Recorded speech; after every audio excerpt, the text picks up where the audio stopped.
माँ की मौत के बाद प्रतिमा ही अनीमा का सबसे बड़ा सहारा थी। अनीमा को क्या करना है, यह प्रतिमा ही तय करती थी। वही तय करती थी कि अनीमा को क्या पहनना है, किसके साथ खेलना है, कब सोना है। दोनों की उम्र में 10 साल का अंतर था। माँ की मौत के बाद प्रतिमा ने माँ की तरह अनीमा को ही नहीं संभाला, बल्कि घर की पूरी जिम्मेदारी वही संभालती थी।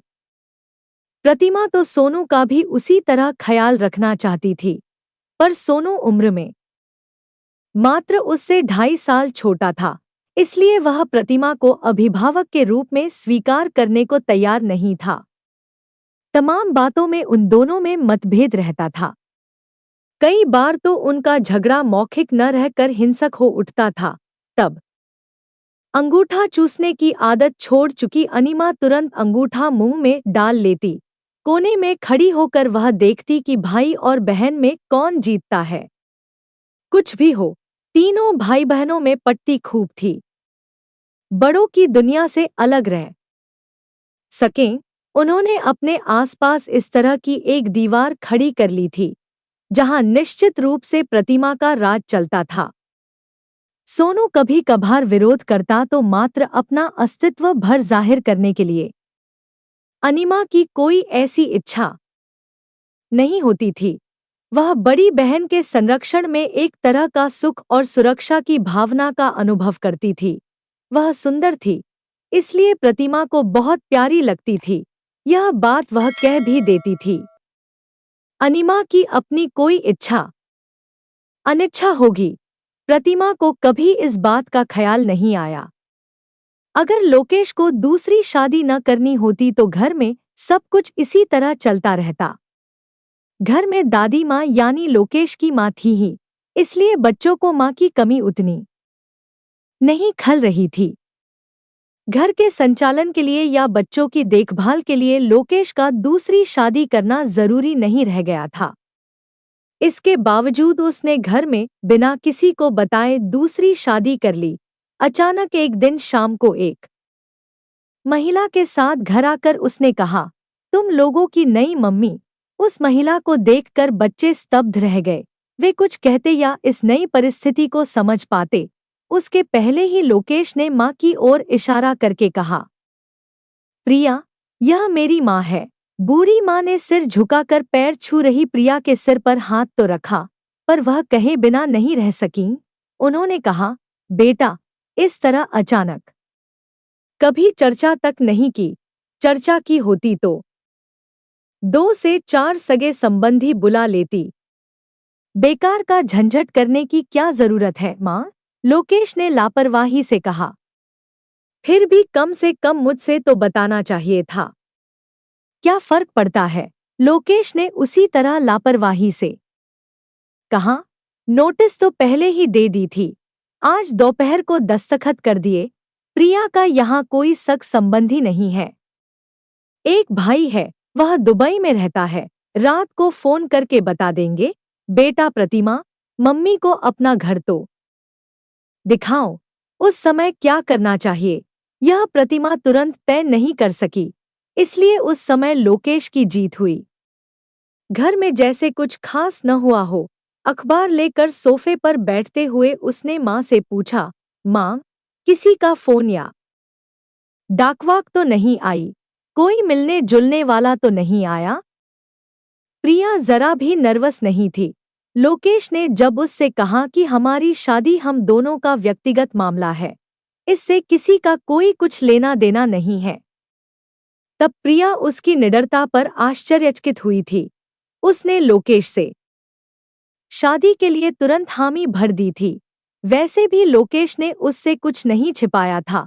उसने पहले ही अपने बच्चों और माँ के बारे में बता दिया था, पर इस तरह बिना किसी तैयारी के नए घर में नए लोगों के बीच। चलो, प्रतिमा ने बेरुखी से कहा। प्रिया उसके साथ चल पड़ी। उसे पता था कि लोकेश के साथ शादी करने पर रिसेप्शन या हनीमून पर नहीं जाया जाता, पर घर में तो स्वागत होगा ही, जबकि वहां ऐसा कुछ भी नहीं था। लोकेश निश्चिंत होकर अखबार पढ़ने लगा था। वहीं यह 17 से 18 साल की लड़की घर की मालकिन की तरह एक अनचाहे मेहमान को घर दिखा रही थी।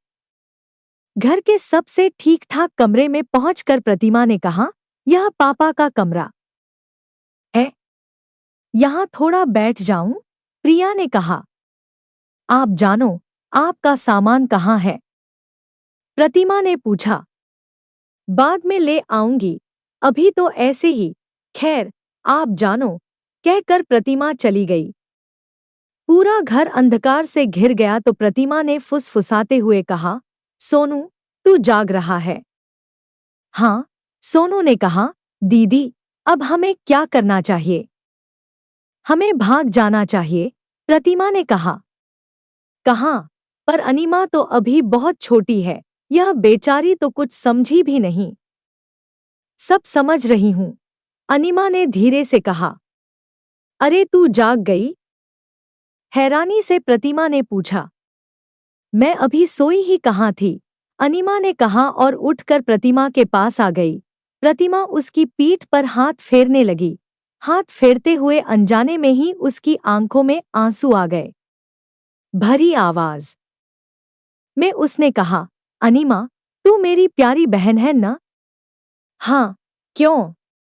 देख, वह जो आई है ना, उसे मम्मी नहीं कहना, उससे बात भी नहीं करनी, यही नहीं, उसकी ओर देखना भी नहीं है, प्रतिमा ने कहा।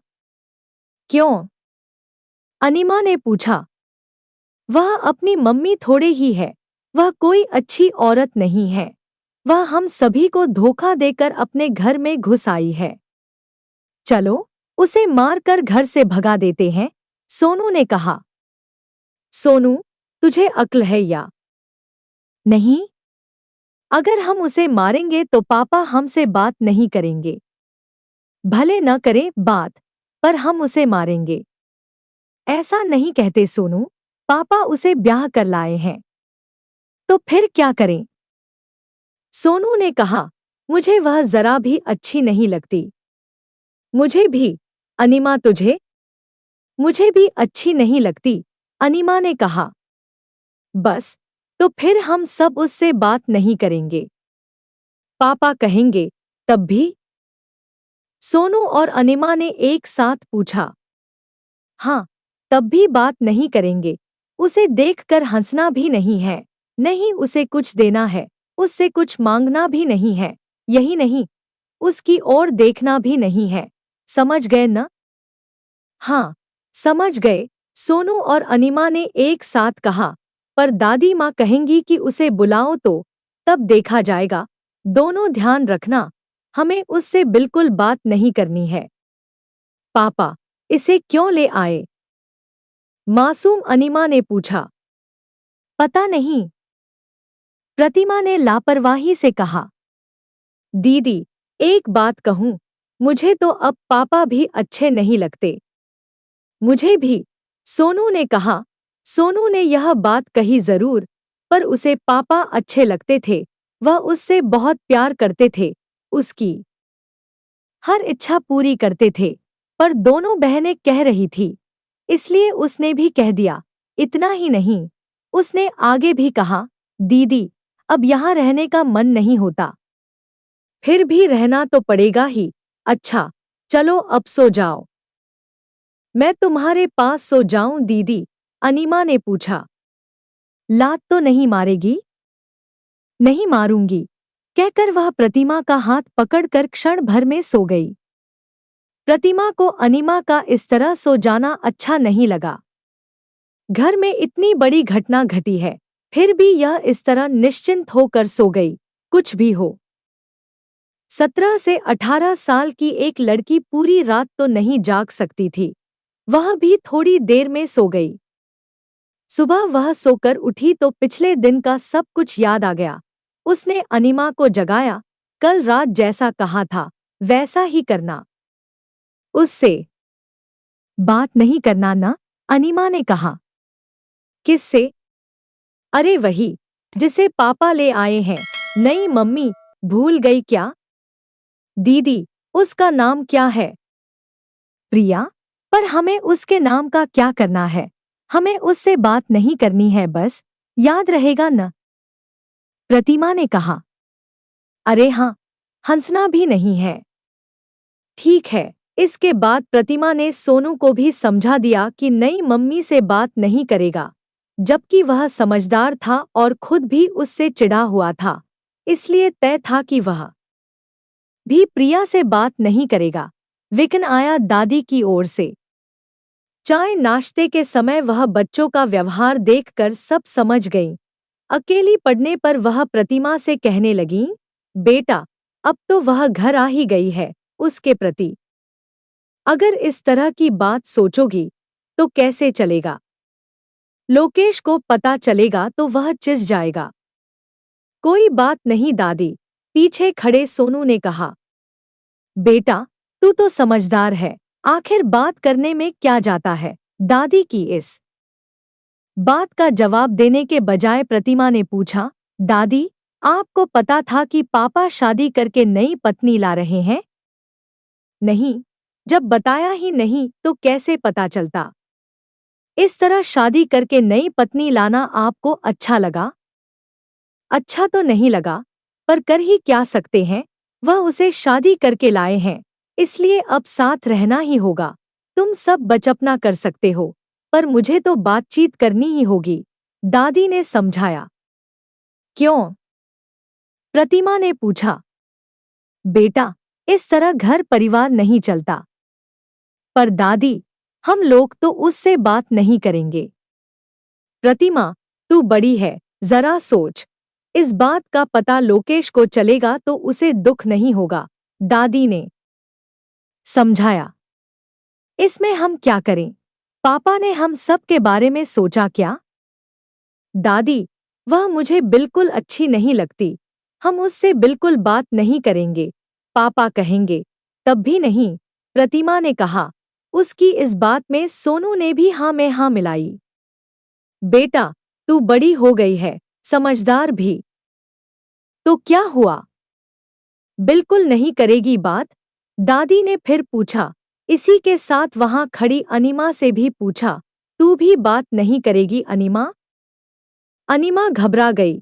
उसे प्यारी बच्ची होना अच्छा लगता था। अब तक उसे यही सिखाया गया था कि जो बड़े कहें वही करना चाहिए।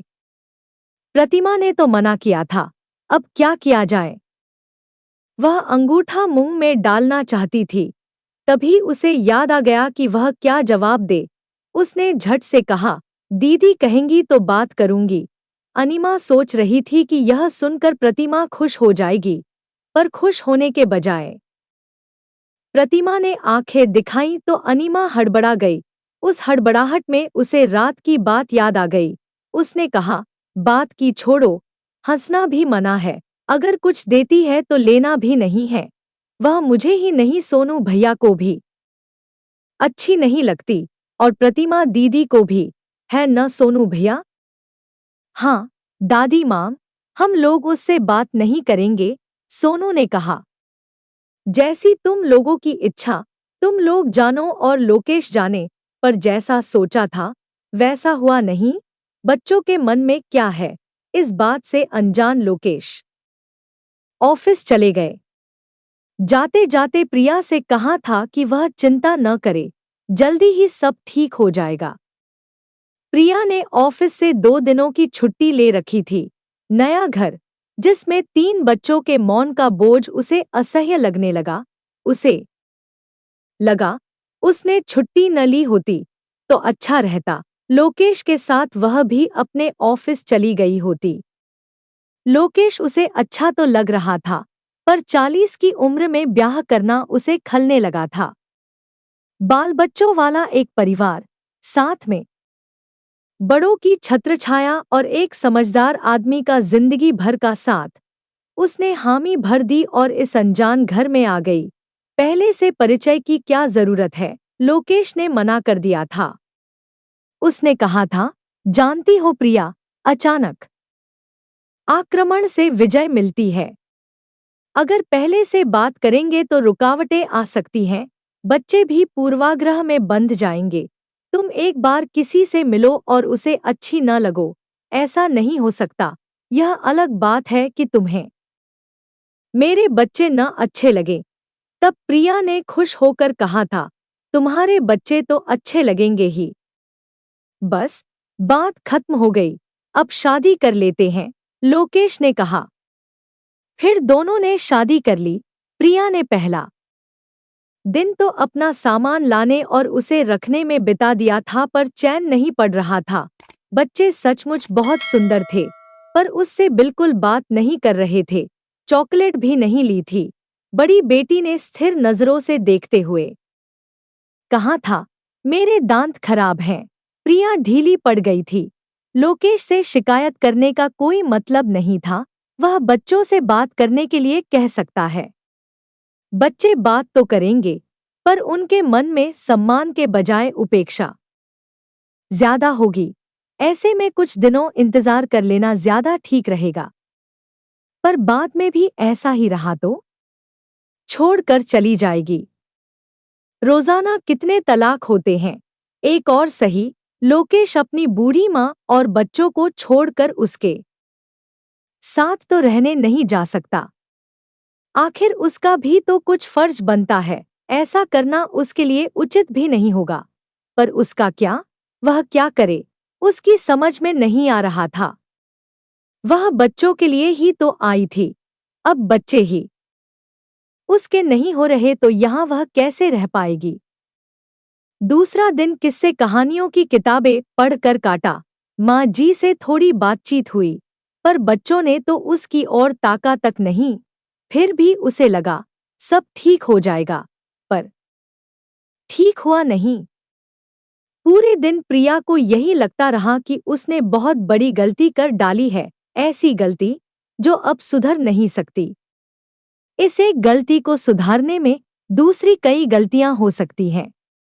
दूसरी ओर बच्चे अपनी जिद पर अड़े थे। जैसे जैसे दिन बीतते गए, प्रिया का मन बैठने लगा। अब तो उसने बच्चों को मनाने की निरर्थक चेष्टा भी छोड़ दी थी। उसे लगने लगा कि कुछ दिनों के लिए वह भाई के पास ऑस्ट्रेलिया चली जाए, पर वहां जाने से क्या होगा? अब रहना तो यही है। कहने को सब ठीक है, पर देखा तो बच्चों की वजह से कुछ भी ठीक नहीं है। फिर भी इस आस में दिन बीत ही रहे थे, कभी ना कभी तो सब ठीक हो ही जाएगा।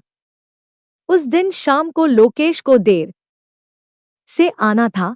उदास मन से प्रिया गैलरी में आकर बैठ गई। अभी अचानक उसका मन रेलिंग पर सिर रखकर खूब रोने का हुआ। कितनी देर हो गई उसे याद ही नहीं रहा। अचानक उसके बगल से आवाज आई, आप रोइए मत। प्रिया ने चौंक कर देखा तो अनीमा खड़ी थी। उसने हाथ में थामा चाय का प्याला रखते हुए कहा, रोइए मत, इसे पी लीजिए। ममता से अभिभूत होकर प्रिया ने अनीमा को खींचकर गोद में बैठाकर सीने से लगा लिया। इसके बाद उसके गोरे चिकने गालों को चूम कर वह सोचने लगी, अब मैं मर भी जाऊं तो चिंता नहीं है। तभी अनीमा ने प्रिया के सिर पर हाथ रखकर सहलाते हुए कहा, मैं तुम्हारी मम्मी ही तो हूँ, इसलिए तुम मम्मी कह सकती हो। पर दीदी ने मना किया था। सकुचाते हुए अनीमा ने कहा, क्यों? मन का बोझ झटकते हुए प्रिया ने पूछा। दीदी आपसे और पापा से नाराज हैं। क्यों? प्रिया ने फिर वही दोहराया। पता नहीं। तुम मान गई ना, अब दीदी को भी मैं मना लूंगी। खुद को संभालते हुए बड़े ही आत्मविश्वास के साथ प्रिया ने कहा। प्रिया की आंखों में झांकते हुए अनीमा ने कहा, अब मैं जाऊं? ठीक है, जाओ, प्रिया ने प्यार से कहा। अब आप रोगी तो नहीं? अनीमा ने पूछा। नहीं, तुम जैसी प्यारी बेटी को पाकर भला कोई कैसे रोएगा? छोटे छोटे पग भरती अनीमा चली गई। नन्ही अनीमा को बेवफाई का मतलब भले ही पता नहीं था, पर उसके मन में एक बोझ सा जरूर था। उसने बहन से वादा जो किया था कि वह दूसरी माँ से बात नहीं करेगी, पर प्रिया को रोती देखकर वह खुद को रोक नहीं पाई और बड़ी बहन से किए वादे को भूलकर दूसरी माँ के आंसू पोंछने पहुंच गई। जाते हुए अनीमा बार बार पलटकर प्रिया को देख रही थी। शायद बड़ी बहन से की गई बेवफाई का बोझ वह सहन नहीं कर पा रही थी, इसलिए उसके कदम आगे नहीं बढ़ रहे थे।